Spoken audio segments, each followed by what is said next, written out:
Yo, any of my day ones know Boulder Falls. I think you know what I'm about to do next. All you gotta do is look for these signs. It's usually an indirect way of telling you this is the way you want to go. It's just a straight incline up. I hear water.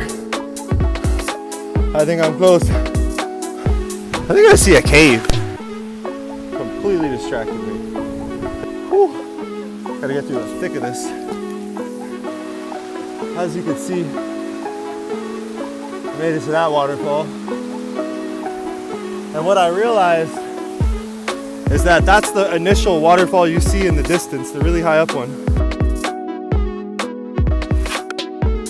So, yeah.